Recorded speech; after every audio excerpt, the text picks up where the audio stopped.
भावनगर जिले के तलाजा तहसील स्थित अलंग सोसिया शिप ब्रेकिंग यार्ड में समुद्र में ऑयल दिखाई देने की घटना सामने आई है। घटना की जानकारी मिलते ही स्थानीय अग्रणियों द्वारा गुजरात प्रदूषण नियंत्रण बोर्ड को सूचित किया गया, जिसके बाद अधिकारियों की टीम तुरंत मौके पर पहुंचकर जांच में जुट गई। प्राथमिक जानकारी के अनुसार किसी उद्योगपति द्वारा जानबूझकर समुद्र में ऑयल छोड़े जाने की बात सामने नहीं आई है। प्राप्त जानकारी के मुताबिक दो जहाजों के बीच बीचिंग के दौरान तेज हवाओं और समुद्र में पानी के अधिक प्रवाह के कारण दोनों जहाज आपस में टकरा गए, जिससे दुर्घटनावश ऑयल लीकेज की घटना हुई। घटना के बाद संबंधित प्लॉट के संचालकों और उनकी टीम ने तत्काल कार्रवाई करते हुए समुद्र तट पर फैले ऑयल को हटाने का कार्य शुरू कर दिया। इस दौरान गुजरात प्रदूषण नियंत्रण बोर्ड के अधिकारियों तथा यार्ड के कर्मचारियों ने भी समन्वय के साथ सफाई और नियंत्रण की कार्रवाई में सहयोग दिया।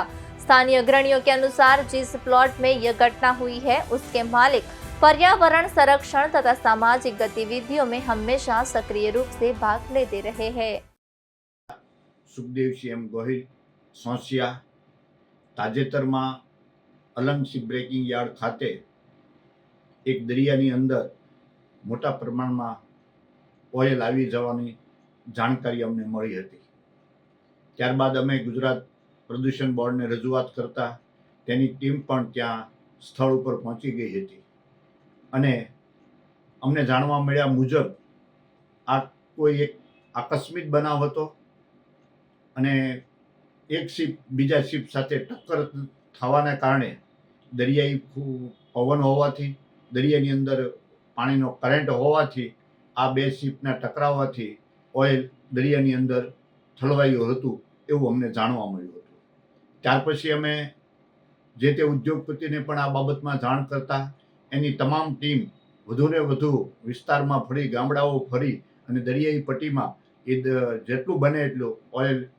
જે એ દૂર કરવા માટેનો પૂરેપૂરો પ્રયત્ન કર્યો હતો। ગુજરાત પ્રદૂષણ બોર્ડની પણ સહાયનીય કામગીરી હતી અને આ ઉદ્યોગપતિ દ્વારા આજુબાજુ વિસ્તારમાં પણ હંમેશને માટે પર્યાવરણ માટે પણ સારી કામગીરી હોય છે અને નાના મોટા કોઈ પણ